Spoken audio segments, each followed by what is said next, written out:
Episode के start में हम अंजू को देखते हैं जिसे अपने पास की मेमोरीज में से कुछ मेमोरीज याद आती है जहाँ पे एक छोटी बच्ची थी और खेल रही थी। इतने देर में सामने से एक बच्चा आता है और उससे पूछता है तुम्हारा नाम क्या है, जिसमें बता दिया मेरा कोई नाम नहीं है। जो बात सुन के वो उसे नया नाम देने लगता है जो कि एंजो था और कहता है कि मेरा नाम जीन है, तुम्हें पता है ना।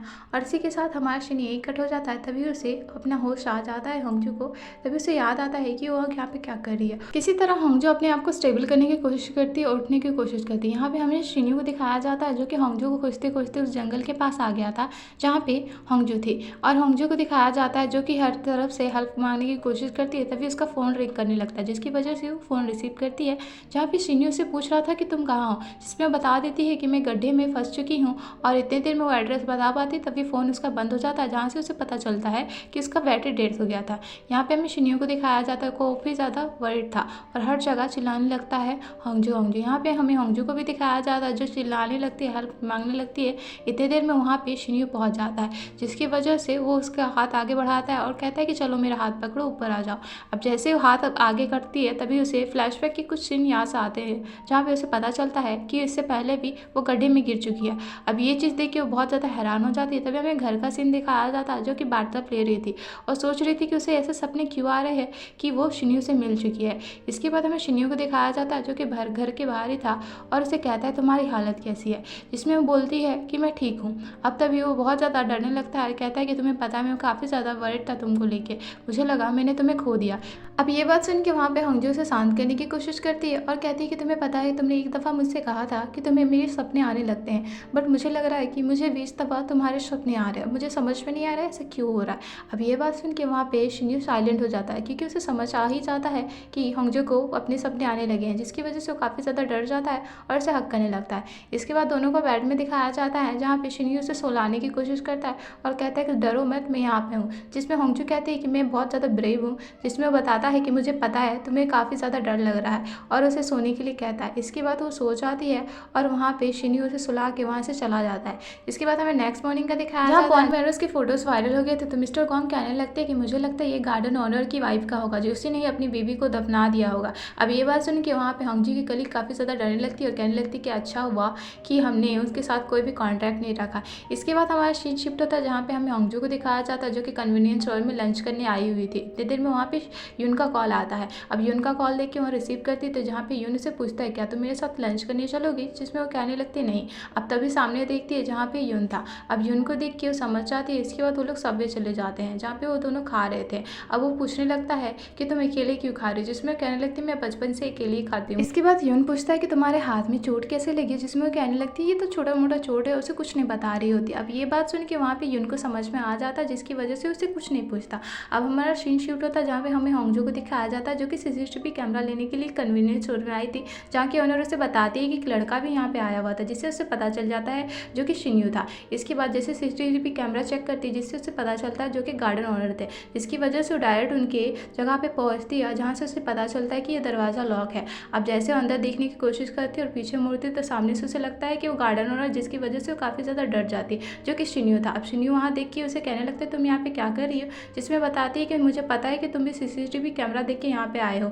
अब ये बात सुन के वो काफ़ी ज़्यादा गुस्सा होने लगता है और कहता है कि तुम्हें मुझे बता के आना चाहिए था, तुम्हें पता है नहीं कितना ज़्यादा रिस्क है। इतने देर में होंगजू को समझ में आ जाता है वो काफ़ी ज़्यादा वरिड हो रहा है उसको लेके, जिसकी वजह से वो काफ़ी ज़्यादा ब्लश करने लगती है और उसे सॉरी बोलती है। इसके बाद उसे कहती है कि चलो हमें घर जाना चाहिए, जिसकी वजह से वो दोनों वहाँ से जा रहे थे। अब हमें यहाँ पे सीसीटीवी कैमरा से दिखाया जाता है जहाँ पे गार्डन ओनर उन दोनों को देख रहे थे। इसके बाद हमारा सीन शिफ्ट होता है जहाँ पे शिन्यू को दिखाया जाता है जो कि होंगजू को मैसेज करता है, कहता है तुम्हारा काम से खत्म हुआ, जिसमें होंगजू से कॉल करती है और उसे कहती है नहीं मेरा काम अभी खत्म नहीं हुआ, थोड़ा सा काम है, जिसमें वो कहता है कि मैं आ रहा हूँ तुम्हारी हेल्प करने के लिए और फ़ोन काट देता है। इसके बाद वो लिफ्ट लेता है और वहाँ से होंगजू के पास जाने की कोशिश करता है। तभी लाइट ऑफ होने लगती है जिसकी वजह से वो काफ़ी ज़्यादा डरने लगता है। तभी उसे हेलुसिनेशन स्टार्ट हो जाती है जहाँ पे उसे ब्लड हाथ उसके फेस में आने लगता है, जिसकी वजह से काफ़ी ज़्यादा डर जाता है और निकलने की कोशिश करता है। इतनी देर में बेहोश हो जाता है। अब हमें होंगजू को दिखाया जाता है जो कि काफ़ी देर से वहाँ पे शिन्यू का वेट करी थी, लेकिन वो तब भी नहीं आता, जिसकी वजह से उसे काफ़ी काफ़ी ज़्यादा कॉल लगाती है। अब जैसे लिफ्ट का दरवाज़ा खुलता है तो सामने से वो शिनियो को देखती है। अब ये चीज़ देख के काफ़ी ज़्यादा डरने लगती है और उसे उठाने की कोशिश करती है और वहाँ से हॉस्पिटल लेके जाती है, जहाँ पे उसका एमआरआई टेस्ट होता है। इसके बाद उसे हॉस्पिटल में एडमिट करा दिया जाता है, जहाँ पे शिनियो से कहता है कि तुम्हें घर जाना चाहिए, मैं यहाँ पे देख लूँगा, मैं अपने पेरेंट्स को बुलाऊँगा।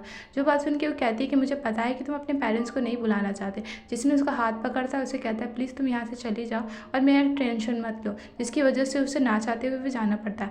अब ये चीज़ देख के वहाँ पे होंगजू तुरंत वो स्पेल बुक निकालती है और वहाँ से कुछ स्पेल देखने लगती है। अब जैसे जैसे स्पेल को रीड करी थी वैसे वैसे उसमें इमेजिनेशन स्टार्ट होने लगते हैं, जैसे कि ये स्पेल बुक उसने ही लिखा था, जिसमें उसे पता चलता है कि कुछ ना कुछ प्रॉब्लम है। अब ये चीज़ देख के वो काफ़ी ज़्यादा डरने लगती है और उसे कुछ समझ में नहीं आता है कि आखिर उसके साथ हो क्या रहा है।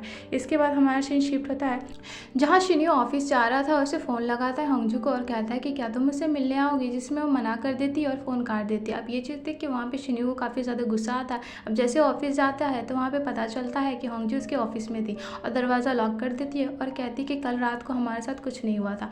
अब इसमें पूछने लगता है आखिर तुम मेरे साथ करना क्या चाहती हो, जिसकी वजह से उसे बैठाती है और उसे कहती है कि तुम्हें पता है कि मैंने एक स्पेल ट्राई किया था, अब मुझे उस स्पेल का तोड़ चाहिए। जिसमें पूछने लगता है क्या, उसके बाद उसे किस करने लगती है और कहती है कि ये तोड़ था। अब ये बात सुन के वो कहने लगता है एक किस में मेरा काम नहीं बनेगा। उसके बाद जैसे वो किस कर रहे थे तो सामने से वहाँ पे उसका कलीग आ जाता है, जिसकी वजह से वो उसे ढेल देती है। अब वो उसके कलीग के पास वो चला जाता है, जिसकी वजह से वो काफ़ी ज़्यादा गुस्सा हो जाता है और वहाँ से होंगजू शर्मा के भाग जाती है।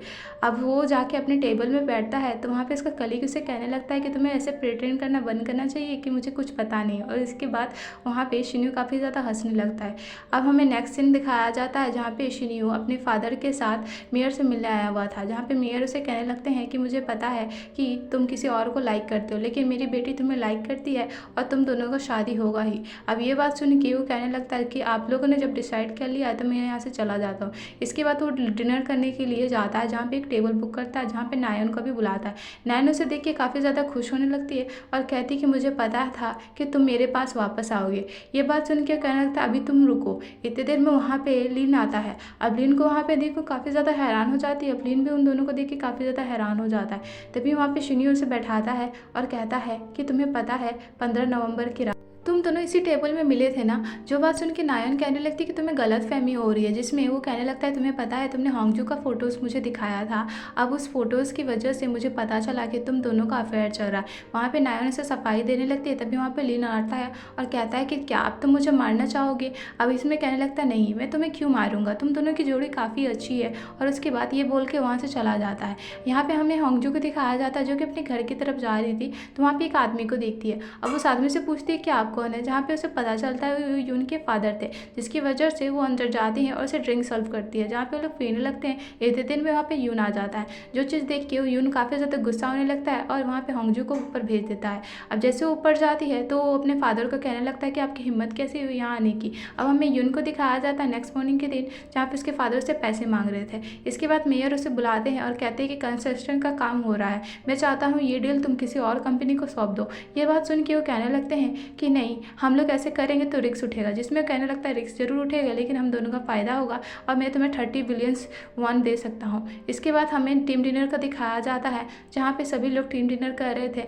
वहाँ पे सभी लोग उससे इतने ज़्यादा गुस्से में थे होंगजू से, तो होंगजू ये देख के काफ़ी ज़्यादा नशा कर लेती है और कहने लगती है कि इसमें मेरा क्या गलती है कि यून मेरे नीचे के फ्लोर में रहता है और मैं शिनियो को लाइक करती हूँ। जो बात सुन के वो लोग कहने लगते हैं कि हमें पता है तुम काफ़ी ज़्यादा ड्रंक में हो, जिसमें कहने लगती है ये सारा स्पेल की वजह से हुआ। अब ये बात सुन के वो लोग काफ़ी ज़्यादा हंसने लगते हैं। तभी वो कहने लगती हाँ मेरे पास स्पेल है जिसमें मैं तुम लोग को रीच कर सकती हूँ। अब ये बात सुन के काफ़ी लोग हंसने लगते हैं। इसके बाद हमें शिनियो को दिखाया जाता है जो कि काफ़ी ज़्यादा होंगजू को लेकर वरिड था। इतनी देर में दरवाजे खुलने की आवाज़ सुनाई देता है, जहाँ से उसे पता चलता है कि वहाँ पे होंगजू आ गई थी। तो बताती है कि तुमने अपने पासवर्ड चेंज नहीं किया, जिसमें बोलता है कि मुझे पता था कि तुम यहाँ पे आओगे, लेकिन ये नहीं पता था कि तुम ड्रिंक करके आओगी। जिसमें वो काफ़ी ज़्यादा हंसने लगती है। उसके बाद उसे जैसे तैसे उठा के सामने में बैठा देता है और उसे पानी पिलाता है, जिसकी वजह से वो पानी पीती है और कहती है कि तुम्हें पता है कि मैंने ड्रिंक करते हुए सारे इंसानों को बता दिया कि मैं तुम्हें डेट कर रही हूँ। अब ये बात सुन के काफ़ी ज़्यादा हंसने लगता है और अभी बोलने लगती है कि वैसे तुम कौन हो। तभी वो कहता है कि तुम काफ़ी ज़्यादा ड्रिंक की हो, मैं जाके हैंगओवर का मेडिसिन लेके आता हूँ।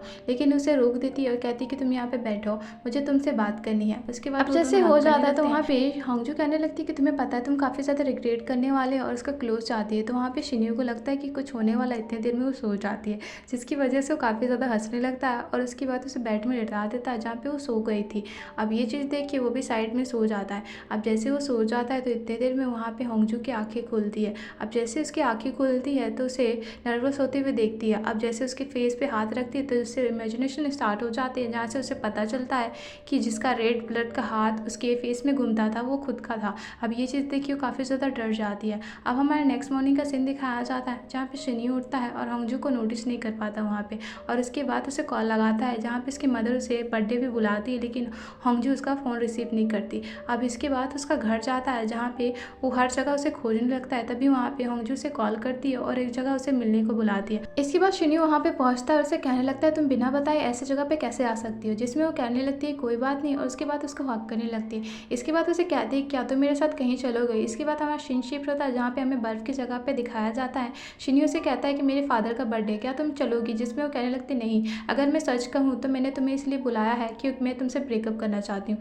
अब ये बात सुन के काफ़ी ज़्यादा हैरान होने लगता है। तभी वो हाथ आगे बढ़ाती है और ये चीज़ देख के काफ़ी ज़्यादा डर जाता है और अपना फेस पीछे करने लगता है, जिसमें वो बताती है कि मुझे पता है कि जो रेड हाथ तुम्हारे फेस पे जाता है वो मेरा हाथ है। और इसके बाद हमें पीछे का सीन दिखाया जाता है शिन्यू ने उसके पेट पे चाकू भोंका हुआ था और वहाँ पे होंगजू की जान चली जाती है और उसके फेस पे हाथ रखने वाली लास्ट इंसान वहाँ पे होंगजू थी। और इसी के बाद हमारे